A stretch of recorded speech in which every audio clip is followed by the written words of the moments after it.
is the 4th of May and we are heading towards Guwahati from Kolkata. Right now it's 6 in the morning.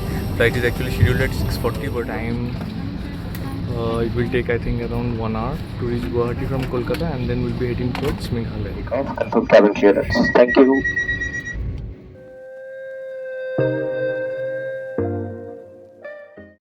So friends, here begins our trip to the abode of clouds, Meghalaya, one of the 7 sister states of Northeast India. Fasten your seatbelts and come fly with us to Guwahati. From Guwahati, we will drive you uphill through the scenic roads of the northeast and take you to our today's destination, the picturesque town of Cherrapunjee. So it's 7:30. We have arrived at Guwahati airport. The airport is quite beautiful.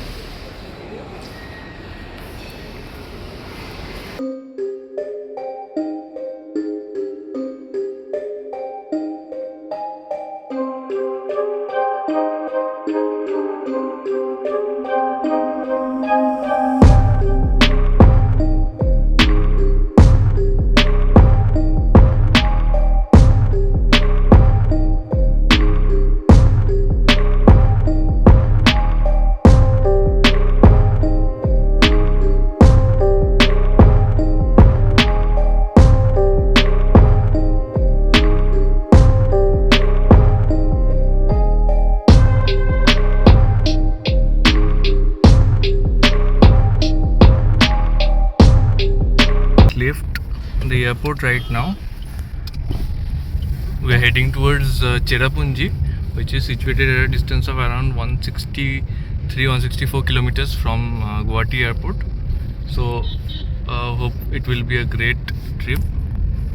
What we have seen on the net is that the road is great, so hoping for the best. I think the total time, I think it will take around 4.5 to 5 hours time, leaving the stops in between. Yes, the weather is a bit cloudy today, so there are chances of rainfall. Guwahati railway station से कितना दूर? Kamakhya temple पास में ही है। Guwahati railway station के पास में ही है। नहीं, गुवाहाटी नहीं, कामाख्या स्टेशन से पास में ही है। गुवाहाटी स्टेशन से आपका थोड़ा दूर है। The borders of Assam and Meghalaya just passes through this road only. So sometimes we will be in Assam and sometimes we will be in Meghalaya. They say that it feels good to be lost in the right direction. All through our journey to Sohra, we were lost in the meandering roads cutting across the undulating terrain comprising scenic hills, lush green forests and tribal villages overlooking deep gorges and beautiful meadows. Meghalaya comprises 3 regions, the Khasi Hills, the Jaintia Hills and the offbeat Garo Hills. During this series, we will be exploring the more popular Khasi and Jaintia hills, hoping to come back later to the yet unexplored Garo region. Later. Hello guys, we are here somewhere between Guwahati and Shillong. We have stopped at the dhaba known as the Sardarji Dar Dhaba. So this is our car that we had hired and this is the dhaba.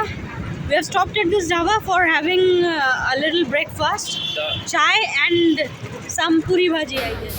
Now the time is 9:58 and we are in the Punjabi Sardarji Ka Dhaba and we are having our chai, right? How is the chai? Excellent. Chai is good actually, I tasted. Yes. So we are dozing off also to an extent, so we needed this, and we'll be having chola bhatura and aloo paratha, so that is yet to come. 1 hour later.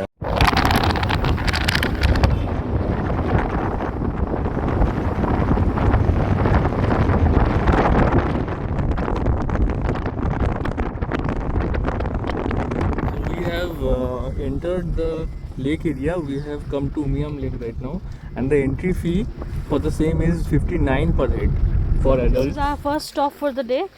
It's the Umiam Lake, proceeding towards the watchtower or the viewpoint of the Umiam Lake. And there are small islands in between, small tapus in between. Here there is a path from where you can get closer to the lake.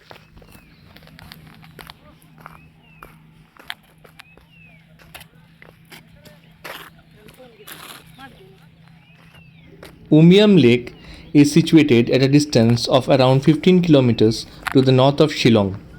The lake serves as a major tourist attraction and offers certain water sport activities to its visitors as well. Tourists may enjoy a pleasant shikara ride, while the more adventurous kinds may also avail the speedboat ride. We are still here at Umiam Lake. Actually, we did a speed boating. I did my speed boating. Now it was turn for Srijan and his parents. So they have gone for the boat ride, and I am here. So just to give you a 360-degree view of the Umiam Lake. This lake has islands in between and is surrounded by hillocks on all sides. So there is a view of Umiam Lake, fantastic place, but has been spoiled by the rain, of course. So let's wait for Srijan. Meanwhile,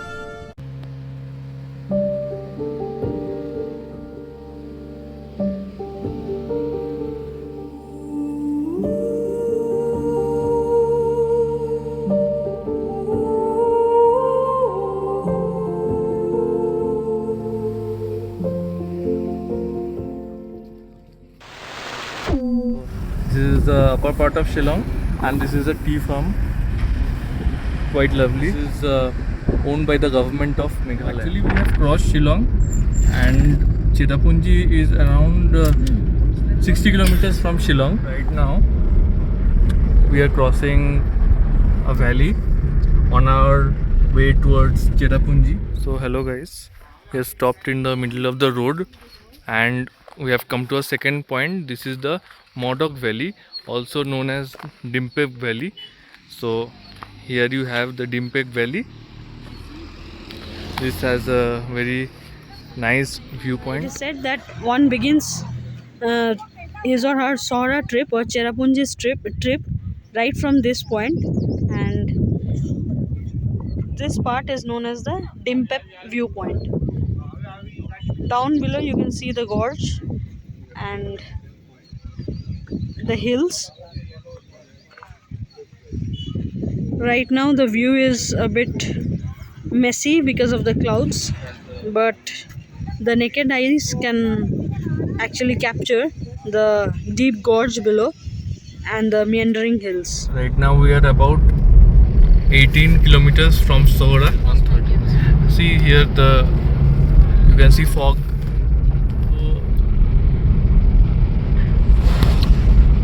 One of the things to mention is that the roads are very clean also. There is no pollution or any form of litter throughout. One of the cleanest villages of Asia is also situated in Meghalaya. We are at Orange Roots. This is a pure vegetarian restaurant, and this is quite a popular spot in Meghalaya, in Sohra. Here we are at the Orange Roots restaurant, and we have gathered for a lunch break. The most important thing about this restaurant is its view. So at last our plain dish has been served, and it comprises of, let's see what, it comprises of roti, a sabzi, dal, another sabzi, I don't know, this may be aloo ki sabzi, this is another dal, and then salad, then kheer and achar as well. And they are serving papad, and they'll be serving rice as well. 1 hour later. So we are here at Arwah Caves, and this place is famous for its rugged trails and cave fossils as well.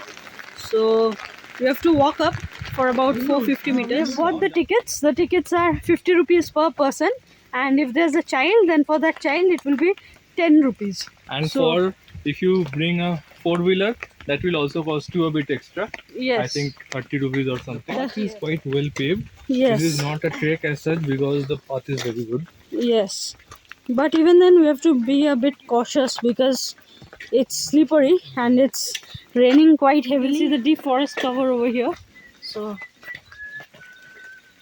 full of clouds and mists right now, and this is the path that leads to the cave, but it's extremely slippery. That's the So only... although this is the afternoon, it is seeming like that this is the morning. We can Now go it's a bit downhill, And But while coming back, we have to tread up. Tread up, come yes.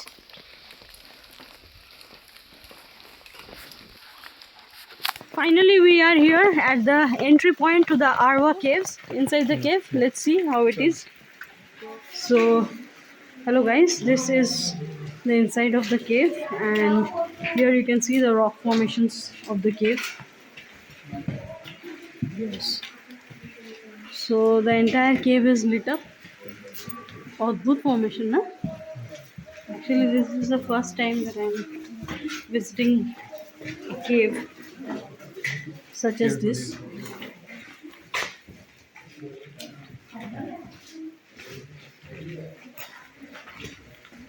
But the cave is actually very well lit up, so one can easily go inside. And the way to the cave is not that hard as well, so it's okay, more or less. But the thing is, since it's raining, so I'm having a, inhibition that it might flash flood and something. We'll be stuck over here then. So here it's no entry point. See over here, the streams are flowing. So this is our final destination for the day, that is the Nohsngithiang Falls. It's also known as the Seven Sisters Waterfalls. This point is known as the Nohsngithiang viewpoint. It says that Nohsngithiang Falls is best viewed around sunset when the waters of the segmented falls reflect the golden rays of the sun. 1,000-footer Nohsngithiang Falls is one of the tallest in India and is most glorious during the monsoons and post-monsoon season. So let's see how beautiful it is.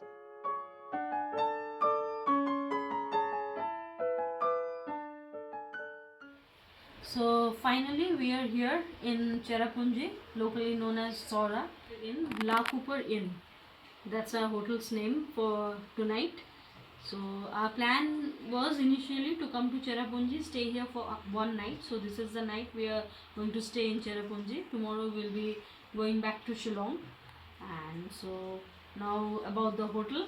The hotel is a nice and decent one. Here the style of hotels and the homestays and the resorts are a bit different. The Kupar Inn, which is quite famous in Cherrapunjee, and I have liked it, and it's a nice room. I'll show you the overview now. So this is our room at the Kupar Inn. Quite a good room, a decent room, a big one. It's spacious, but it's not that trendy. However, it's nice and decent. You have a wooden ceiling over here, and the floors are like this. This is our bed. 4th of May, and it's not that hot, and it has started raining actually outside, so the temperature has come down. So it's very cozy actually. It will be around, I think, maybe 12 to 15 degrees centigrade. This is the guest house. It's quite a quaint one. Part is the dining area, and is very nicely decorated. Here's the plant kept over here. This is the reception. We have a decent reception area. Actually, we have booked this room to make my trip.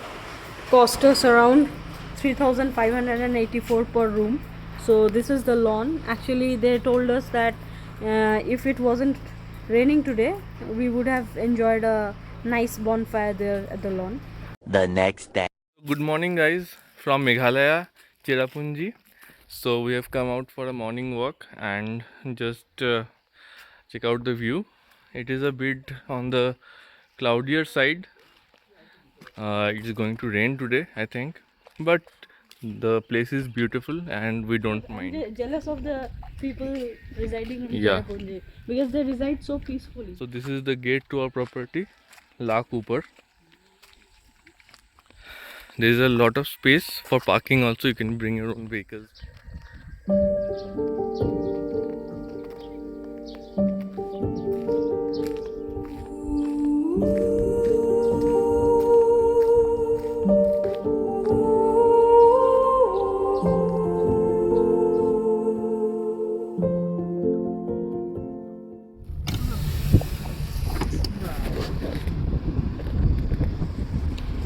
We are heading towards NohKaLikai Falls, and it is situated in a village. We have already entered the village. This is NohKaLikai village.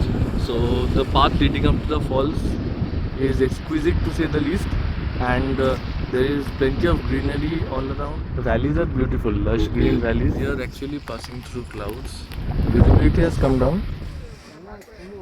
So guys, here we are at the NohKaLikai waterfalls, but fortunately or unfortunately we are not able to view not even a single drop or a single ounce of the waterfalls because it's full cloudy right now. It is maybe 10 to 15 meters at max. Now the clouds are slowly rising up to our level, and it's They are rising up very fast, and I don't think it's viewable on the camera, but if they rise up, I think then the NohKaLikai Falls may be visible. Yeah, at last we got a glimpse of the NohKaLikai waterfalls. We waited for it for quite a long time, so at last we have succeeded, and it's such a great view, it's actually very majestic and heavenly as well, but the clouds are again going to engulf it, so let's have a glimpse of the NohKaLikai waterfalls. Amazing, and look at the color of the water down below. It's full turquoise, and there's the river meandering down. The formation of the rock is very exotic, and the color of the water is, I know, it's praiseworthy.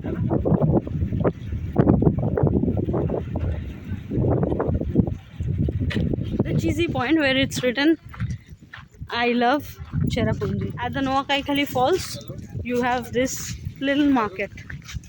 Very beautiful little market.